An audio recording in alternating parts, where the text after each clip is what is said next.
Alright, this is concept F. It's basically a continuation of what we did earlier in this unit when we were converting to and from moles. Now we're going to be calculating with volume and number of particles. We've already, again, worked with moles and mass, and the two big other relationships for our conversion factors that you need to know, we're going to go over today.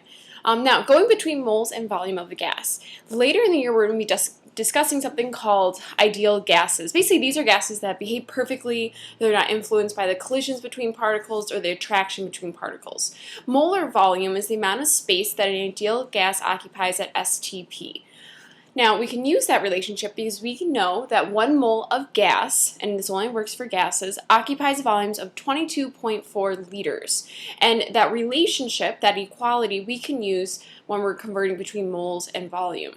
So our conversion factor will either be 1 mole over 22.4 liters of a gas or 22.4 liters of a gas over 1 mole, depending on what our given value is that we're starting with.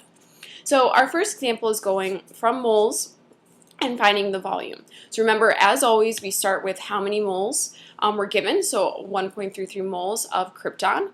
Because we have moles in our numerator, we're now going to put moles in the denominator. So we're going to match up those.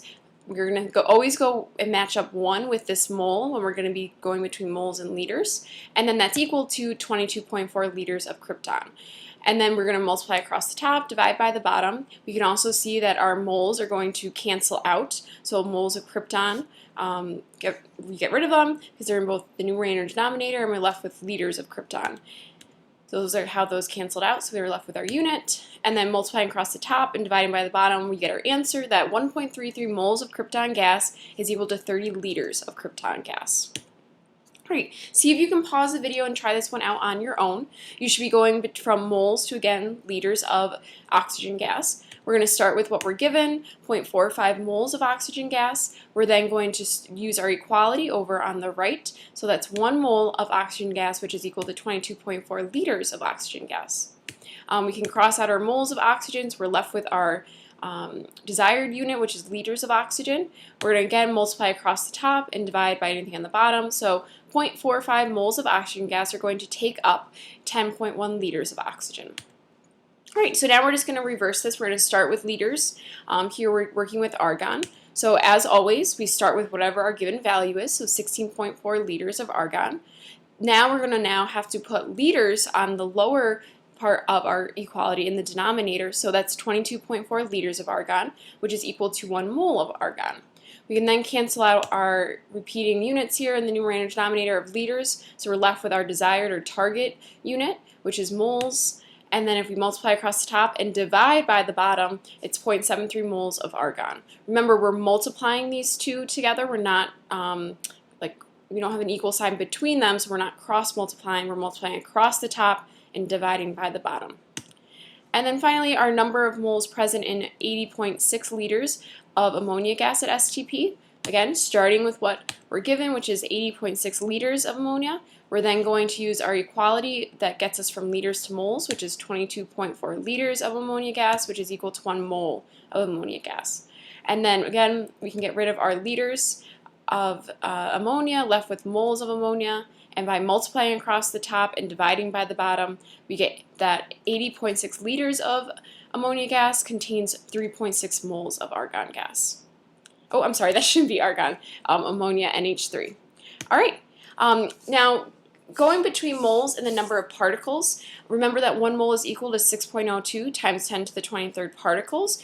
Because these two things are equal to each other, we can use them as our equality in our conversion factor. So either we're going to be placing 1 mole over 6.02 times 10 to the 23rd particles, or 6.02 times 10 to the 23rd particles over 1 mole. Particles could represent either atoms, molecules, compounds, depending on what our given is. So 0.25 moles of neon gas, as we've been doing all these conversions, you always start with whatever value you are given. However, now we're going to the number of particles. So 1 mole of neon is going to be equal to 6.02 times 10 to the 23rd atoms of neon. Remember, we're just looking at atoms, so particles we're replacing with the desired unit, which is atoms here. Multiplying across the top, dividing by the bottom, you get that this is equal to 1.5 times 10 to the 23rd atoms of neon when we have 0.25 moles of it.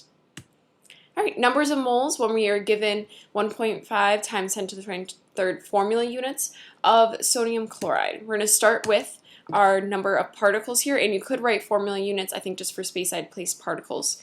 Now that we're starting with particles of NaCl, we need to, in the denominator, have the 6.02 times 10 to the 23rd particles so that our units in the numerator are now being repeated in the denominator, and that is equal to 1 mole of NaCl. We can then cancel out our repeating units, and then again, multiplying across the top, dividing by the bottom, you get an answer of 0.25 moles of NaCl. Oops, sorry, those didn't show up. All right, so you can go ahead in your summary. I would just focus on, again, how do we set up these conversions correctly? What's the two big relationships that you saw in the video? All right, that's it.